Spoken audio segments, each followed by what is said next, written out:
Trust તો શરૂ કર્યું પણ એ પહેલેથી જ આપ જોડાયા છો સેવા કાર્ય સાથે? પારિવારિક રીતે એવા પરિવારની પૃષ્ઠભૂમિમાંથી આવું છું કે જેમાં સેવા એ મૂળ મંત્ર છે.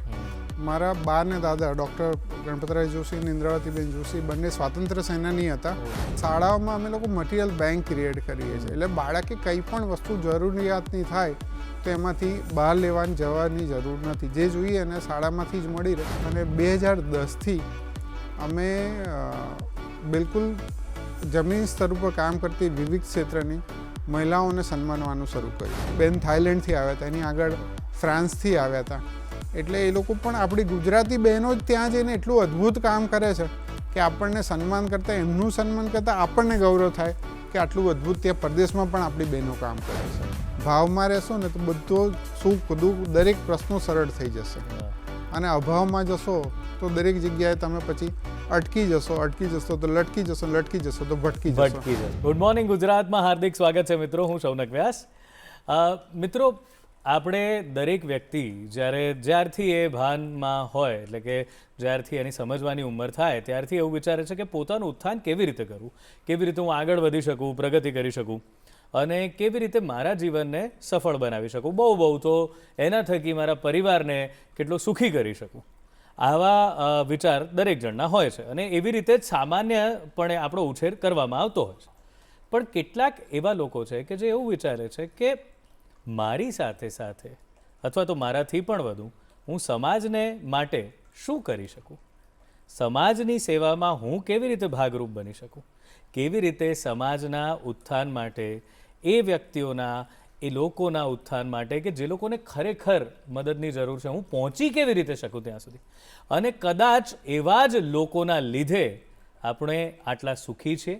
અને જો આખો સમાજ ખરેખર જો આપણને એવું લાગતું હોય કે બહુ પ્રગતિના પંથે આપણે છીએ, કે વિકાસ થઈ રહ્યો છે, તો એના મૂળમાં એવા લોકો છે કે જે લોકો પોતાની જાત કરતાં વધારે સમાજને મહત્ત્વ આપતા હોય છે. બહુ સરસ જૂના ગીતની પંક્તિઓ છે, એની સાથે શરૂ કરીએ. મને બહુ સરસ અત્યારે બહુ યાદ આવી રહી છે અને યોગ્ય પણ છે. રિશ્તા દિલ સે દિલ કે એતબાર કા, જિંદા હૈ હમી સે નામ પ્યાર કા, जले बहार के लिए वो जिंदगी, मिटे जो प्यार के लिए वो जिंदगी, किसी को हो ना हो हमें तो एतबार, जीना इसी का नाम है, किसी की मुस्कुराहटों पे हो निसार, किसी का दर्द मिल सके तो ले उधार, किसी के वास्ते हो तेरे दिल में प्यार, जीना इसी का नाम है. તો દોસ્તો, વાત એ જ છે કે જો આટલું પણ કોઈ સમજી જાય તો ખરેખર આખી દુનિયા કેટલી સરસ મજાની બની શકે. પણ આ બધી વાતો આપણે કરતા હોઈએ છીએ, પણ ચાલો આજે એવા જ એક વ્યક્તિને મળીએ કે જે આ વાત સમજે છે, માત્ર સમજતા નથી, જીવનમાં ઉતારી અને લગભગ 28 વર્ષથી સમાજ સેવાના કાર્યને પોતાનો જીવન મંત્ર બનાવી દીધું છે.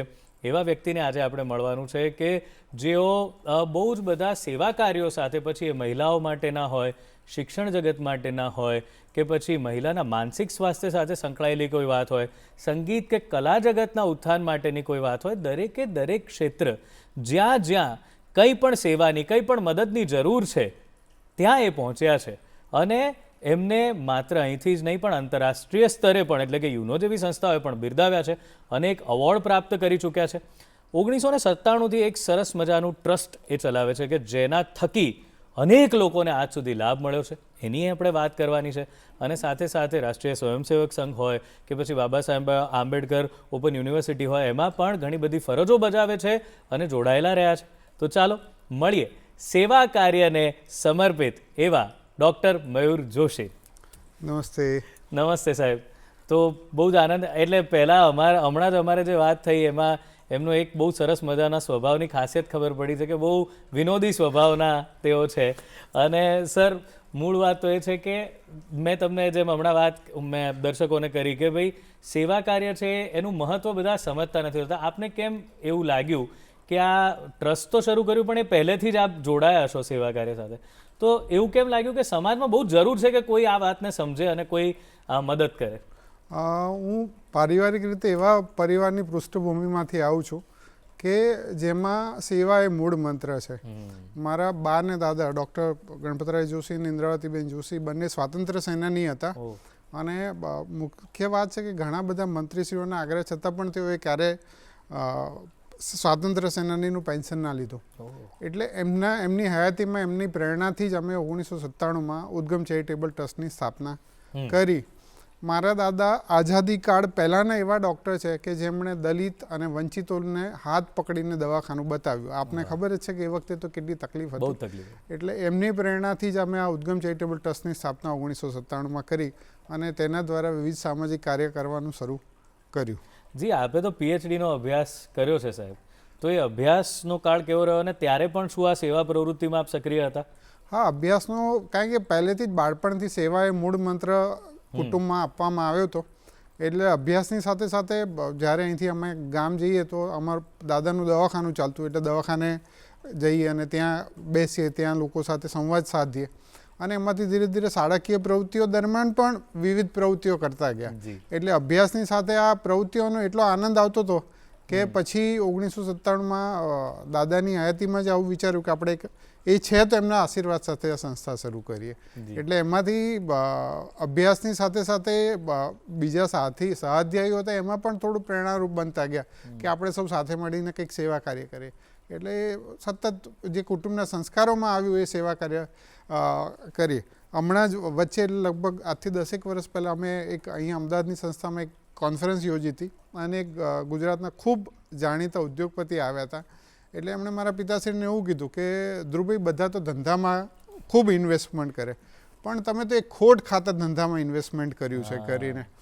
એટલે પપ્પાએ હસતા હસતા એવું કીધું કે મારા ખોટ ખાતર ધંધાનું ઇન્વેસ્ટમેન્ટ મને આગળ જતાં કેટલું બધું આપી જશે, એમને વડીલનું નામ સાથે કે આટલું બધું આપી જશે તો એમણે કે તમે જેટલું ભેગું કર્યું છે એનાથી અતિશય હું મારો દીકરો વધારે ભેગું કરી લેશે. એટલે એ અત્યારે અમે સત્ય કદાચ મને એવું લાગે છે કે પુરવાર થઈ રહ્યું છે. અને હું કેમેરા સાય છું એટલે જીવનમાં સંસ્થાને 29 વર્ષે આ પહેલી વખત આજે ઇન્ટરવ્યૂ આપવા આવ્યો છું અને સંસ્થાની વાત કરી રહ્યો છું. એટલે દરેક પ્રવૃત્તિ આપણને જે આપણા બાળપણના જે બીજ સંસ્કાર પડ્યા હોય એમાંથી જ આપણને આગળ લઈ જાય કે આપણે જીવનને સકારાત્મક અને રચનાત્મક કાર્યમાં કેવી રીતે આગળ લઈ જવું છે એ આપણને બીજ સંસ્કાર જ આપણને જે વૃક્ષ બનતા આગળ લઈ જાય છે. જી બિલકુલ.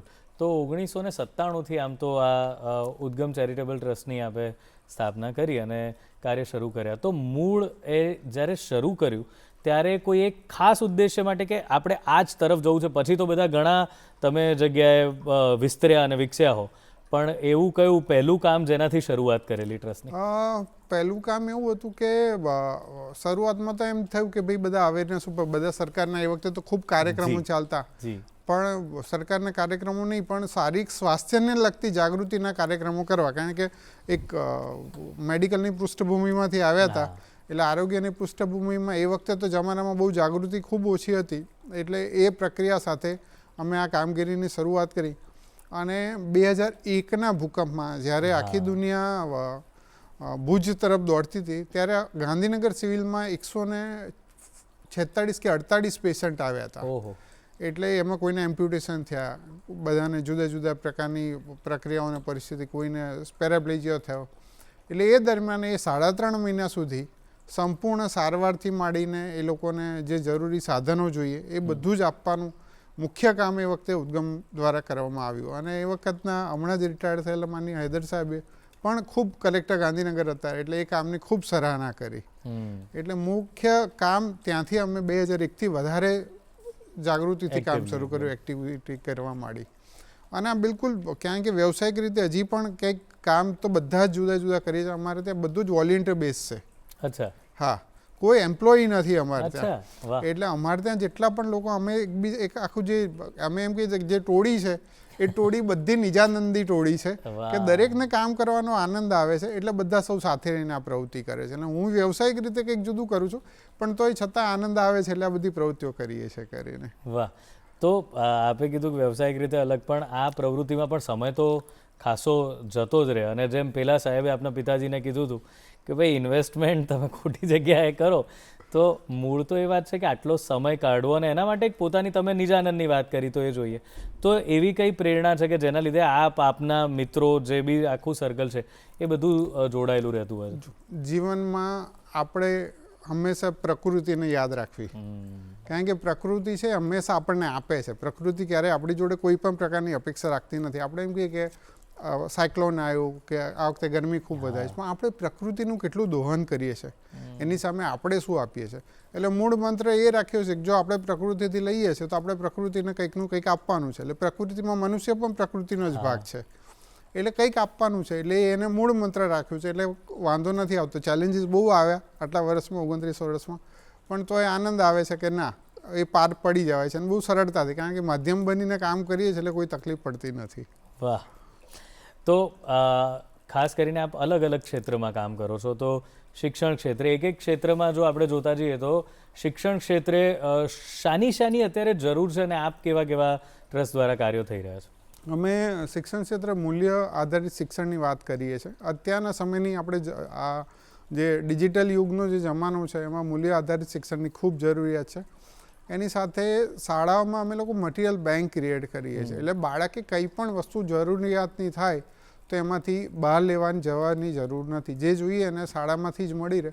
એટલે એના કારણે મિડ ડે મીલ સરકાર જે આપે છે એનો સમન્વય સાધીને શાળામાં એટલે બાળકની ગેરહાજરી ઓછી કરતાં હાજરી વધે, એને આનંદ થાય અને એને જુદી જુદી આખું વર્ષમાં જુદી જુદી સ્પર્ધાઓ કરીએ લોકો જઈને. કારણ કે વંચિત બાળકો છે એ ફિક્સ જ કે મારે ડૉક્ટર થવું છે કે મારે પોલીસ થવું છે કે વકીલ થવું છે.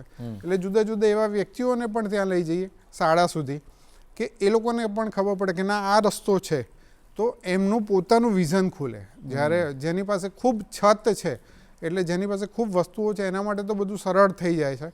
પણ જેની પાસે નથી એને હમણાં બહુ લગભગ રિસન્ટલી એક ઉદાહરણ આપું કે એક દીકરો, હું જ્યારે કુડાસણ ગાંધીનગરમાં રોડ ઉપર ક્યાંક કોઈકની સાથે ઊભો હતો અને ત્યાં એકદમ પગે લાગવા મળ્યો અને દેવી પૂજક સમાજનો દીકરો. એટલે મેં તો દીકરા ઓળખાણ ના પડી કરી. તો કે સર હું સેક્ટર 30ની સ્કૂલમાં ભણતો, તમે 12મા સુધી અમને સહાય કરી હતી કરી. એટલે મેં તો શું કરે? તો કે સર હું ઇવેન્ટ મેનેજમેન્ટ કંપની ચલાવું. એટલે જે બાળક, એવી તો એટલી બધી વાર્તાઓ છે અમારી પાસે કે જે બાળક એક ઝૂંપડપટ્ટીમાં રહેતો આજે પોતાનો ફ્લેટ લે છે, એના મા બાપ રોડ ઉપર શાક બકાલું વેચતા બંધ થયા છે અને એને ફાધર દલાલ. એટલે એવા ઘણા બધા કિસ્સાઓ છે કે જેનાથી બાળકોનું જીવન ધોરણ ઊંચું આવે છે. એટલે સૌથી વધારે પહેલું જો આપણે ક્યાંય ઇન્વેસ્ટમેન્ટના પર્પઝથી કરવું હોય તો જો ભારતનું આપણે એમ કહીએ કે અત્યારે માનનીય વડાપ્રધાન નરેન્દ્ર મોદી વિકસિત ભારતની વાત કરીએ છીએ, તો એમાં સૌથી પહેલું ઇન્વેસ્ટમેન્ટ શિક્ષણમાં કરશું તો એ પાયાની જરૂરિયાત છે. એટલે પહેલું કામ અમે શિક્ષણને પ્રાયોરિટી આપીને અત્યારે અમે કરી રહ્યા છીએ. બિલકુલ. આપે વાત તો કરીએ, શબ્દ તો સમજાયો છે મૂલ્ય આધારિત શિક્ષણ, પણ એ જો જરા વધારે ડિટેલમાં સમજાવો તો બહુ મજા પડશે. મૂલ્ય આધારિત શિક્ષણ એટલે આપણે ખૂબ સરસ સરસ વાતો કરવામાં બહુ સુરા છીએ અને ખુદ અદ્ભુત વાતો કરીએ છીએ, પણ જ્યારે કંઈ પણ વસ્તુ અમલમાં કરવામાં આવે તો ભારત દેશનો હું નાગરિક છું તો એ નાગરિક તરીકેની મારી જવાબદારી અને ફરજો શું છે. આપણે આંગળી તો ખૂબ ચીધીએ દરેકની સામે, પણ એની સામે મારી ફરજો શું છે. એટલે ફરજો અને એની જવાબદારીઓ વિશે દરેક બાળકને ખ્યાલ આવે કે હું જે પણ કાર્ય કરું છું તો એના મારી જવાબદારીથી હું કામ કરું કે જેથી મારું જીવન, મારા પરિવારનું જીવન અને મારી આસપાસના લોકોનું જીવન સરળ ને સહજ બને. જી. એટલે એ પ્રક્રિયા મૂલ્ય એટલે હું આ માનું છું. મૂલ્ય એટલે આપણે એમ કે સત્ય બોલવું, પોતાની જાતનો વિશ્વાસ રાખવો, એ બધું મૂલ્ય આધારિત શિક્ષણમાં જાય છે. પણ હું મારી હકો અને હક સમજું છું તો ફરજ અને જવાબદારીઓ સમજવું એ મૂલ્ય શિક્ષણનો એક મુખ્ય ભાગ છે. વાહ. એટલું કરીએ તોય ઘણું થઈ જાય. એટલું કરીએ તોય ઘણી વસ્તુ છે. આ ઉપરાંત મહિલા અને બાળ વિકાસના કાર્યોમાં પણ સંસ્થા કાર્યરત છે. તો એમાં સમાજમાં શું શું જરૂર છે અને કેવી રીતે આપણે મદદરૂપ? અમે લોકો મહિલામાં ખાસ કરીને જે મોદી સાહેબ સ્વચ્છતા ક્ષેત્રની વાત કરી છે, એટલે અમે હેલ્થ એન્ડ હાઇજીનની વાત 1999થી કરી રહ્યા છે કે હેલ્થ અને હાઇજીન છે, સ્વચ્છતા અને આરોગ્ય એકબીજાનો પર્યાય છે, એક સિક્કાની બે બાજુ છે. એટલે સ્વચ્છતા તરફ અમે ભારત સરકારનું આની પહેલાં સંપૂર્ણ સ્વચ્છતા અભિયાન ચાલતું હતું. એ વખતે ગાંધીનગર જિલ્લો અને ભરૂચ જિલ્લા એમાં અમે સરકાર સાથે કામ કરતા હતા અને એ વખતે હાઈએસ્ટ નિર્મળ ગ્રામ 24 આપ્યા હતા. અને હમણાં જ એક થર્ડ પાર્ટી ઇવેલ્યુશનમાં કોઈ ભરૂચ જિલ્લામાં ગયું હશે અને એમણે અમને ફોન કરીને પૂછ્યું કે તમે એવા શું બીજ રોપ્યા કે આ લોકો આજે પણ આટલી સ્વચ્છતા જાળવી રહ્યા છે. વાહ. એટલે મૂલ્ય આધારિત શિક્ષણની વાત કરીએ ત્યારે જોડે આપણે બાળકમાં સ્વચ્છતાના પણ ગુણ અંદર કેળવતા જઈએ કે જેના કારણે એના સ્વાસ્થ્યના પ્રશ્નો ના થાય અને સ્વાસ્થ્યની રીતે એનો પરિવાર સ્વાસ્થ્ય રહેશું તો આર્થિક રીતે સંપન્નતા વધશે. જી. એટલે એના ધ્યાનમાં રાખીને અમે જે દીકરીઓ છે સરકારી સ્કૂલની આ વખતેથી તો હવે વાંધો નહીં આવે, હવે સરકારે સેનિટરી પેડ આપવાની છે એટલે અમે ઘણી બધી શાળામાં દીકરીઓને સેનિટરી પેડ આપતા હતા અને અમારી સાથે ડૉક્ટર પણ છે એટલે જ્યારે જરૂર પડે ત્યારે એ ડૉક્ટર્સ અમને મેન્સ્ટ્રુઅલ હાઇજીન મેનેજમેન્ટની વાત હોય કે દીકરીઓના કે સેવા વસ્તીની બહેનોના આરોગ્ય વિષયક પ્રશ્નો હોય ત્યારે અમને સહાય કરતા હતા. એટલે આરોગ્યના ક્ષેત્રમાં મહિલા સશક્તિકરણમાં અમે પહેલાં જૂની સરકારની યોજનામાં તાલીમ કાર્યક્રમો પણ ખૂબ કર્યા આર્થિક રીતે સંપન્નતા વધારવા માટે, પણ પછી ધીરે ધીરે અમે અમારું કાર્ય ભરૂચ જિલ્લા અને આદિવાસી વિસ્તારની જગ્યાએ પછી અમદાવાદ, ગાંધીનગર અને સાબરકાંઠા કેન્દ્રિત કરી દીધું કે જ્યાંથી કંઈક અમને આઉટપુટ વધારે મળે એટલે કાર્ય વિસ્તારમાં થોડોક ઘટાડો કરતા ગયા. બરાબર. અને અત્યારે આપણે ડિજિટલ યુગમાં છીએ એટલે ડિજિટલ યુગમાં માનસિક આરોગ્યના ખૂબ પ્રશ્નો છે. બિલકુલ. અને એમાંય જ્યારે બહેનો બાળક એનું મોટું થઈ જાય થોડું અને જ્યારે મોબાઈલના વળગણમાં વળગે પછી એ બેન માટે કરવા માટે કંઈ નથી રહેતું. એટલે એવા ઘણા કુટુંબોમાંથી પ્રશ્નો આવે છે કે જેમાં બહેનોના માનસિક આરોગ્યના ખૂબ પ્રશ્નો છે. એટલે અમારી પાસે એવા પણ વોલેન્ટિયર્સ બહેનો છે કે જે જઈને કે એમના જે માનસિક આરોગ્યના પ્રશ્નો છે એ સંદર્ભમાં ચર્ચા કરે, વાત કરે અને એમને કંઈક પોતાની રીતે સોલ્યુશન આપવા માટે પ્રયત્ન કરે. એટલે આ મહિલા ક્ષેત્રે અમે કામ કરીએ છીએ અને 2010થી અમે બિલકુલ જમીન સ્તર ઉપર કામ કરતી વિવિધ ક્ષેત્રની મહિલાઓને સન્માનવાનું શરૂ કર્યું. એટલે આજે 17 વર્ષથી હમણાં જ અમે 17મો ઉદ્ગમ વિમેન અચીવર એવોર્ડ કર્યો અને આમાં બિલકુલ અમે જ્યુરી બેઝ રાખ્યું છે કે કોઈનું કોઈ પણ પ્રકારનું દબાણ ક્યાંય કશું જ નહીં, જે લોકોનું પેરામીટર્સમાં આવતા હોય એ પ્રમાણે કરવું. એટલે લગભગ 600 બહેનોનું અમે સન્માન કર્યું છે અને છેલ્લા 3 વર્ષથી તો બહારથી પણ એટલે ગુજરાતની ભારતભરમાંથી ગયા વર્ષે અમે કોઈ બેન થાઈલેન્ડથી આવ્યા હતા, એની આગળ ફ્રાન્સથી આવ્યા હતા. એટલે એ લોકો પણ આપણી ગુજરાતી બહેનો જ ત્યાં જઈને એટલું અદ્ભુત કામ કરે છે કે આપણને સન્માન કરતાં એમનું સન્માન કરતાં આપણને ગૌરવ થાય કે આટલું અદ્ભુત ત્યાં પરદેશમાં પણ આપણી બહેનો કામ કરે છે. ક્યાં વાત. બહુ સરસ મજાની વાતો ચાલી રહી છે અને એવા ઘણા ક્ષેત્રો વિશે વાત ચાલી રહી છે કે જ્યાં ખરેખર પરિવર્તનની મદદની ખૂબ જરૂર છે. ઉદ્ગમ ચેરિટેબલ ટ્રસ્ટ એમની સાથે કામ કરી રહ્યું છે, પણ આપણે પણ જાણીએ કે બીજું બધું શું થઈ રહ્યું છે સમાજમાં કે જ્યાં તેઓનું સેવા કાર્ય એ ખરેખર પરિવર્તન લાવી રહ્યું છે. અત્યારે સમય છે વિરામનો, મળીએ વિરામને પહેલે બાદ. તો વિરામ બાદ સ્વાગત છે ગુડ મોર્નિંગ ગુજરાતમાં અને ડૉક્ટર મયુર જોશી આપણી સાથે છે. બહુ સરસ મજાની વાત એમણે કરી કે લગભગ 600 બહેનો અને એમાંથી અમુક તો માત્ર ગુજરાત નહીં, ક્યાંક થાઈલેન્ડ, ફ્રાન્સથી પણ આવે છે.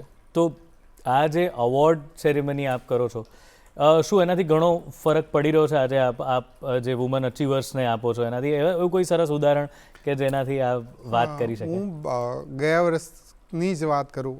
આખો કાર્યક્રમ છે મારા માતાના સ્વર્ગવાસ એમના નામે અમે કરીએ છીએ. ઉષા પર્વ નામથી, એમનું નામ ઉષાબેન હતું એટલે એમને ડેડિકેટ કરીને હવે ઉષા પર્વ કરીએ છીએ. તો ગયા વર્ષે એક સોનીબેન કરીને અહીંયા આપણે અમદાવાદ વાડજ રામાપીરના ટેકરે રહે છે અને એઓ 80 વર્ષના છે. તેઓ બેન 80 અત્યારે 80ની આસપાસ પહોંચ્યા હશે. તો એમને જ્યારે અમે સન્માન્યા ત્યારે એમનો આખો 35 જણનો પરિવાર આવ્યો હતો અને કે મારા માતાને એક મહિલા તરીકે આ પહેલું સન્માન માને. દૂરદર્શને એમનો ઇન્ટરવ્યૂ કર્યો છે સોનીબેનનો, પણ ભીત લીપણના ક્ષેત્રે એ આખા ગુજરાતમાં ભારતમાં શરૂ કરનાર એ પોતે હતા અને અત્યારે આખો પરિવાર એમના એ કળા સાથ ઉપર જ નિર્ભર છે. એવું જ હમણાં આપણે ધરતી વિકાસ મંડળના જે સ્થાપક છે મહિલા બેન ઉષાબેન 95 વર્ષના, એમને હમણાં આપણે સન્માને આ વખતે લાઈફ ટાઈમ અચીવમેન્ટ એવોર્ડથી. એટલે એમનો જોમ જુસ્સો જોઈને આપણને એટલી પ્રેરણા મળે કે ગમે તેટલા વચ્ચે અંતરાય આવે આપણે ક્યાંય અટકવાનું નહીં ને લટકવાનું નહીં. અરે વાહ.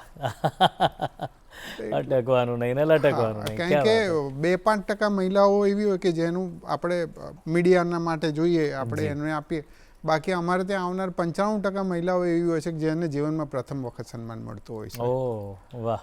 એટલે એનો અમને ખૂબ આનંદ હોય છે અને અમારો પહેલો પ્રાયોરિટી ને ક્રાઇટેરિયા એ જ હોય છે કે જેમાં બહેનોને ક્યાંય સન્માન ન મળ્યું હોય, જીવનમાં ખૂબ કામ કર્યું છે અથવા જેને લગતા, એટલે જેમ થાય કે હું આજે પહેલી વખત દૂરદર્શન પર આવ્યો છું બોલવા માટે, એવી રીતે જેને પોતાનું રેપ્રેઝન્ટેશન નથી આવડતું પણ અમે ડિજિટલ ફૂટપ્રિન્ટના માધ્યમથી એમણે જેટલા રેફરન્સ આપ્યો એ માધ્યમથી, એટલે બધું જ એમનું વેરિફિકેશન થાય પછી એમની પ્રોફાઇલ આગળ વધે.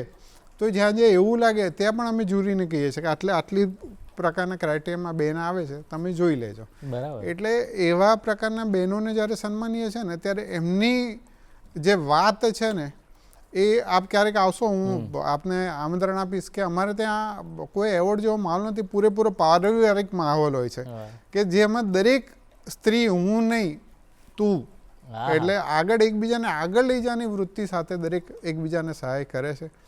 એટલે એ 18 વર્ષ 17 વર્ષની જર્નીમાં ક્યારેક એવું પણ એમ થઈ જાય કે હવે આ શાના માટે કરીએ છીએ પણ છેલ્લે કાર્યક્રમ પૂરો થાય પછી ચહેરા ઉપર આવેલું સ્મિત જોઈને જે આનંદ થાય છે એના કારણે આખું એમ થાય કે હવે આખું વર્ષ આપણે લડી લઈશું. વાહ, ક્યાં વાત. અને આપે આખી વાતમાં આપણી એક બહુ સરસ શબ્દ કયો, માનસિક સ્વાસ્થ્ય, એ બહુ જ જરૂરી છે અને એના વિશે અત્યારે તો પરિસ્થિતિ બહુ જ એમ કહો તો આમ વિકટ અને વિચિત્ર પણ છે કે જે આપણે મોબાઈલની પણ વાત કરી, તો એના વિશે જરા વધારે વાત કરો. માનસિક સ્વાસ્થ્યનું એવું આપણે પહેલાં એમ કહેતા કે બહેનો ઘરે ઘરે નળ આપી દીધા સરકારે, ખૂબ સરસ વાત છે, સરકારે ખૂબ સારું કામ કર્યું, પણ એ નળની આજુબાજુ એક જીવન હતું જે આપણી પરંપરાઓ પ્રમાણે કહેતા કે બહેનો જાય તો મંદિરે જાય તો વાત કરે કે કપડાં ધોવા જાય તો વાત કરે. હવે વાત કરવામાં મોબાઈલના કારણે, એટલે મોબાઈલમાં હું હંમેશા એક બહુ નાના હતા ત્યારે ખૂબ સરસ જાહેરાત આવતી કે મેરી સાડી તેરી સાડી સે સફેદ ક્યું હે વાળી વાત. એટલે મોબાઈલના કારણે દરેક વ્યક્તિને ઘરમાં 4 જણા હશે ને તો પણ એ મોબાઈલમાં જ હશે, કોઈને વાત કરવાનો સમય નથી. એટલે જ્યારે વાત નથી કરતા ત્યારે માનસિક રીતે પ્રશ્નો ઉદ્ભવે છે અને પ્રશ્નો ઉદ્ભવવાના કારણે અત્યારે આપણે જોઈએ છે કે નાના નાના ભૂલકાઓ જ કહીશ, તારલાઓ કે જેણે હજી જીવનમાં કશું જોયું નથી એ લોકો પણ આત્મહત્યા તરફ વળી રહ્યા છે. એટલે વાત કરતા થવું પડશે, સંવાદ સાધતા થવું પડશે. સંવાદ સાધશું ને તો જીવનમાં કોઈ પ્રશ્ન એવો નથી કે જેનું નિરાકરણ ના લાવી શકીએ આપણે. એટલે એ નિરાકરણ લાવવાની પ્રક્રિયામાં જ માત્ર ને માત્ર વાત કરવી ખૂબ જરૂરી છે. એટલે માનસિક સ્વાસ્થ્યના પ્રશ્નો એટલે જ છે.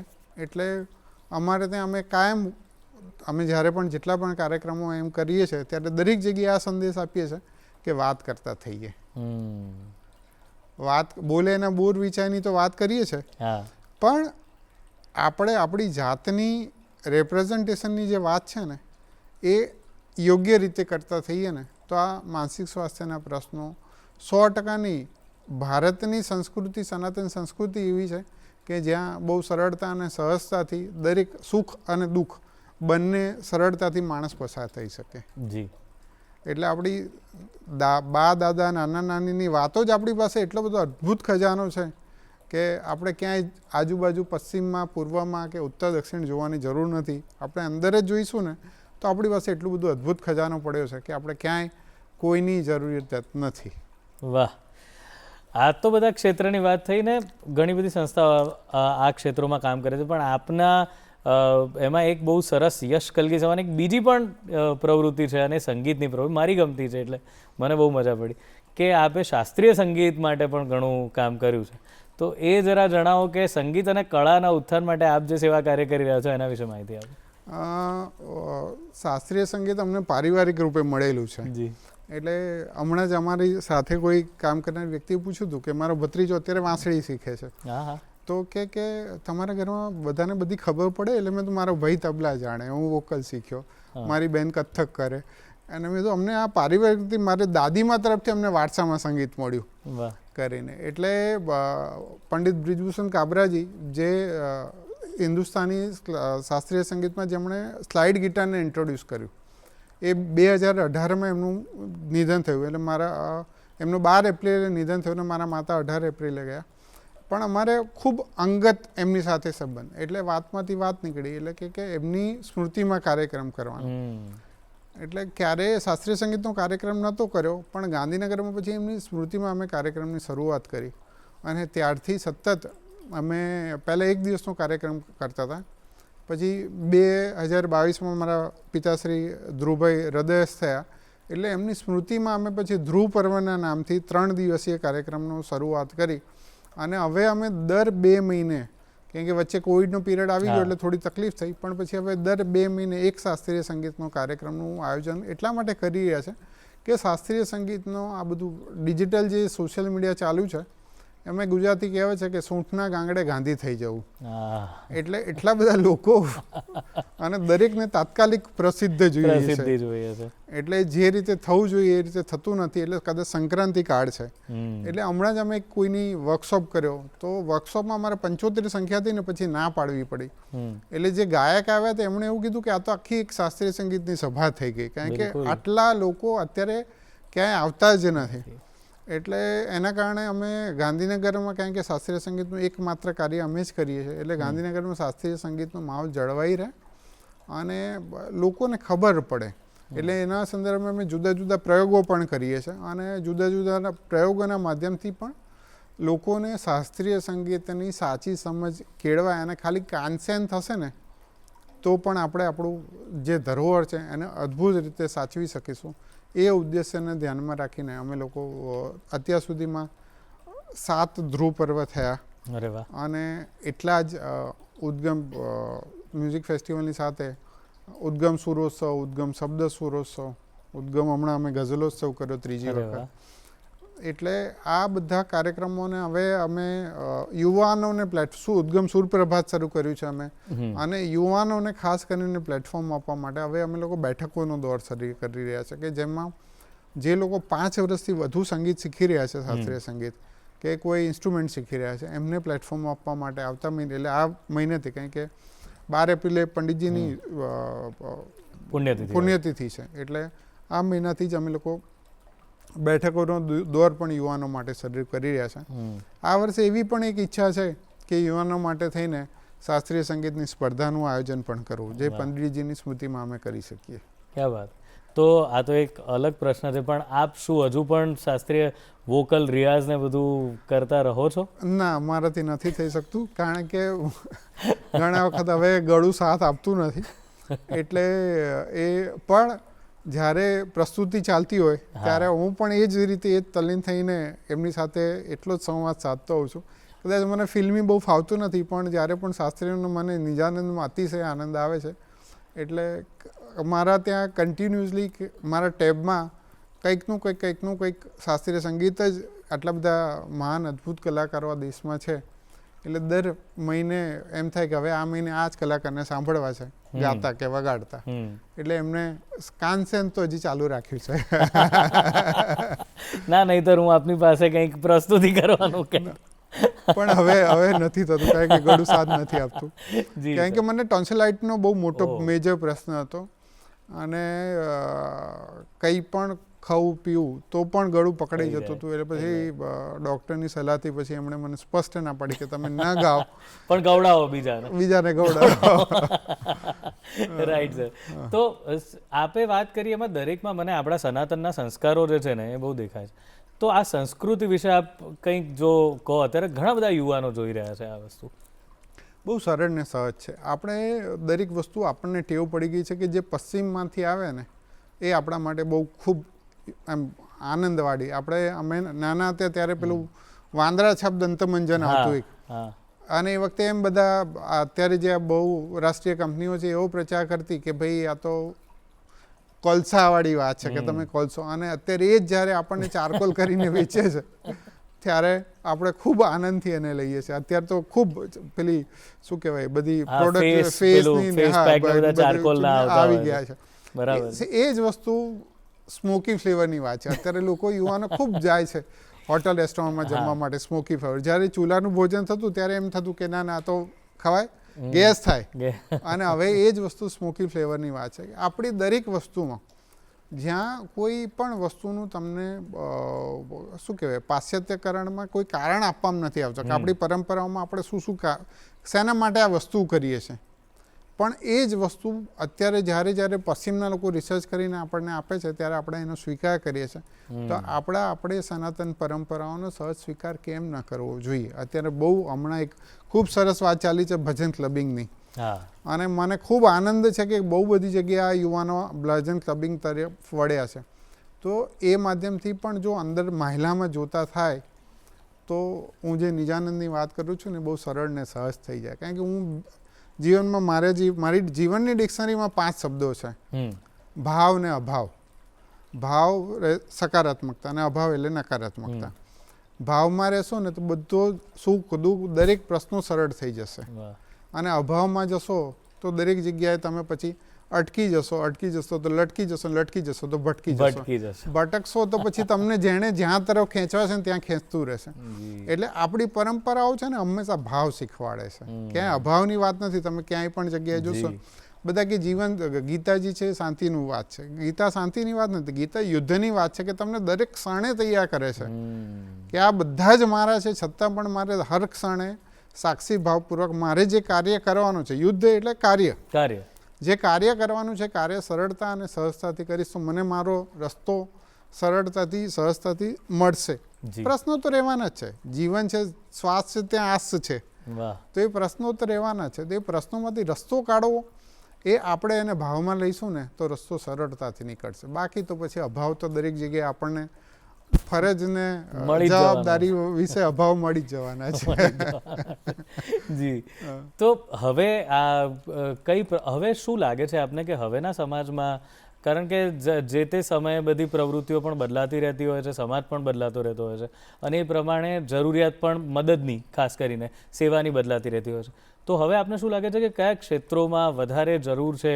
ત્યાં આપ તો આપની સંસ્થાથી પહોંચો છો, પણ સામાન્ય જે લોકો પણ જુએ છે કે જે લોકો આ સંસ્થા સાથે ભલે નથી સંકળાયેલા પણ પોતે કંઈકનું કંઈક કરી શકે. હું હંમેશા દરેકને કહું છું, કોઈ પણ જગ્યાએ મારે ત્યાં કોઈનો ફોન આવતો હોય ને તો પણ હું એમને એમ કહેતો કે તમે પાયામાં રોકાણ કરો. પાયાનું રોકાણ એટલે શિક્ષણ. તમે તમારાથી તમારી આસપાસમાં જ્યાં જે બાળકને મદદ થઈ શકે ને, એવું જરૂરી નથી કે દરેકને આર્થિક રીતે જ મદદ કરવી. તમે ઘરે બેસે ને તમે એમ નક્કી કરો કે મારે ત્યાં જે કામવાળા આવે છે એમના કોઈ બાળક છે તો હું એને 1 કલાક ભણાવીશ. એટલે પહેલું કામ છે પાયાનું શિક્ષણ. એટલે તમારાથી થતું જે પણ પ્રયત્નો થાય એ તમારી આજુબાજુ કરો. અને બીજું કામ છે પર્યાવરણ. કારણ કે પ્રકૃતિની વાત કરીએ આપણે, પ્રકૃતિનું દોહન કરીએ તો પ્રકૃતિને આપવું પણ પડે ને. તો ખાલી ઝાડ વાવો નહીં, એને ઉછેરો, અને એ ઉછેરવાની સાથે એને તમારા જીવનનો એક ભાગ બનાવો. કે તમારા બાળકને કે તમારા પરિવારજનને તમે કહી શકો કે મને 25 વર્ષ થયા તો આ વૃક્ષને પણ 25 વર્ષ થશે, કે આ વૃક્ષને હું 25 વર્ષ સુધી મોટો કરીશ. કે જેનાથી, અને આપણા દેશી વૃક્ષો, એવું નહીં કે વિદેશી, જે આ દેશની ભૂમિને આ દેશના વાતાવરણને અનુકૂળ છે એવા વૃક્ષો વાવો અને એનું જતન કરો. જતન કરશો તો પર્યાવરણની અત્યારે આપણે જે બૂમો પાડીએ છીએ એ બૂમો પાડવા કરતાં આપણું કામ સરળ ને સહજ થશે. અને આ 2 કામ માટે દરેકને પ્રેરણા આપતા જાઓ. ક્યાં વાત હે, ક્યાં વાત હે.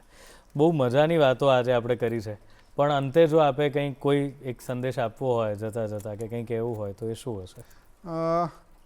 કોઈ એક વ્યક્તિ એમ કહેતો હોય કે વિકસિત ભારતની વાત કરતા, એટલે ભારતના વડાપ્રધાન નરેન્દ્રભાઈ વિકસિત ભારતની વાત કરી હશે, તો એ વિકસિત ભારત કેવી રીતે બનાવવું એની જવાબદારી મારી છે. કારણ કે હું મારા પરિવારને, મારા સંતાનોને અને મારા સમાજને 25 વર્ષ પછી કેવો જોવા માગું છું એની જવાબદારી પણ મારી છે. આપણે બહુ સરળ પરદેશ જઈએ તો ત્યાંને ખૂબ વખાણ કરીએ છીએ, પણ એ જ વખાણ આપણે ભારતની ભૂમિ પર ઉતરીએ અને ફ્લાઇટમાં પછી ઉતર્યા પછી એ જ ભારતીય થઈ જઈએ, એના કરતાં આપણે જે મગજમાં જે વિચાર આવે છે કે ત્યાં એવું છે, તો એવું સુંદર અદ્ભુત ભારતના નિર્માણના પાયાના પથ્થર આપણે જાતે જ બનીએ એવી દરેકને હું નમ્ર અપીલ કરું છું. Thank you so much. બહુ મજા આવી આપની સાથે આ બધી વાતો કરવાની. આપે સમય કાઢ્યો અને અમારા બધા સાથે આ વાતો શેર કરી. થેન્ક યુ એના માટે. સૌનકભાઈ, આપનો અને દૂરદર્શનનો ખૂબ ખૂબ આભાર કે મારા જેવા 29 વર્ષથી એક ખૂણામાં બેસીને કામ કરતા વ્યક્તિને મારા માટે ખૂબ અઘરું હતું, પણ છતાં પણ આપે ખૂબ સરળતાથી આટલું સરસ કાર્ય પાર પાડ્યું એ બદલ આપનો પણ અને દૂરદર્શનનો પણ ખૂબ ખૂબ આભાર. Thank you very much. અને બસ જો મિત્રો, બહુ જ નાની ભાવ અભાવની વાત કરી કે બહુ જ સરળ વાત કરી કે આપણે આપણી જવાબદારી ફરજો તો બધા નિભાવવી જ જરૂરી છે. આપણા અધિકારોને જેમ આપણે માણીએ છીએ એમ ફરજોને પણ જાણવી અને એને નિભાવવી બહુ જરૂરી છે. આટલી જ વાત જો આપણે સમજી જઈએ ને તો બસ એમણે એમ કીધું એમ નિજાનંદ આવે, અને દરેક જો આનંદમાં હોય તો પછી આખું વિશ્વ આનંદમય જ થઈ જાય. બસ આ જ વાત સાથે હવે આપણે રજા લઈએ છીએ, પણ જતાં પહેલાં આપને બે વાત કહેવી છે. એક, આપના પ્રતિભાવ અમને ચોક્કસથી મોકલો અમારા ઈમેલ આઈડી પર. અમારું ઈમેલ આઈડી છે goodmorninggujaratshow@gmail.com, અને આપ યુટ્યુબ પર પણ આ કાર્યક્રમને નિહાળી શકો છો. તો આપના પ્રતિભાવો અને આ કાર્યક્રમને જોવાનું ચૂકતા નહીં. અને બસ જતાં જતાં આપને પણ સંગીતની સાથે જ મૂકતા જઈએ. તો અઘોરી મ્યુઝિકની આ પ્રસ્તુતિ માણો. મળીએ આવતા એપિસોડમાં. ગાજે કાંઈ ત્રંબાડું ને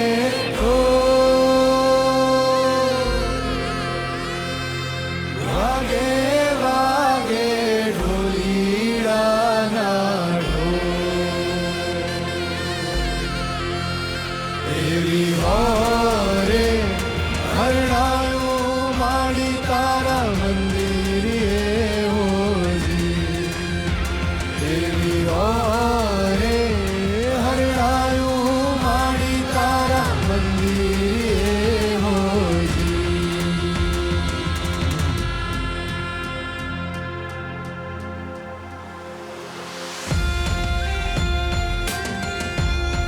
એકવાર બધા પોતપોતાની કુળદેવીને યાદ કરજો.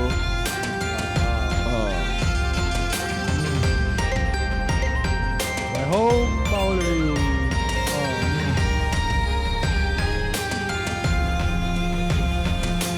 ગાજે ગાજે કાંઈ ત્રંબાડું ને ઢોલ વાગે વાગે ઢોલીડાના ઢોલ એવી હોરે હરણાયું માડી તારા મંદિરે હોજી એવી હોરે હરણાયું માડી તારા મંદિરે હોજી. જય હો ખમકારી ખોડલ, જય જય ચોરાળી ચાંપલ. આ પાકિસ્તાનમાં બેઠી મારી હિંગળાજ. હય બાવળિયું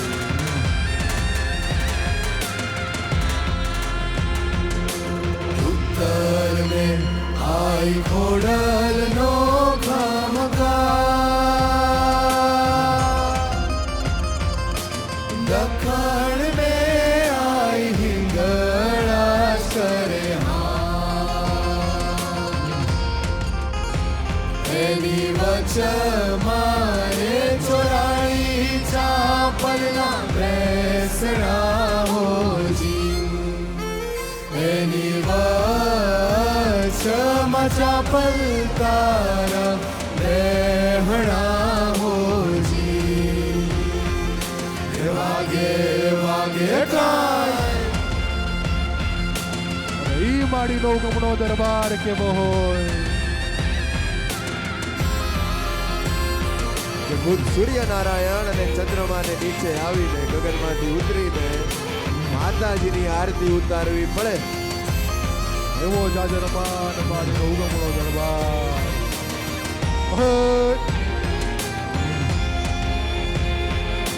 ગોપે આઈનો ઉગમણો દરબાર, દીપે રૂડો ઝળહળતો દરબાર એવો હુરજ અવતારે આઈની આરતી હોજી એવો ચાદો રે ઉતારે આઈની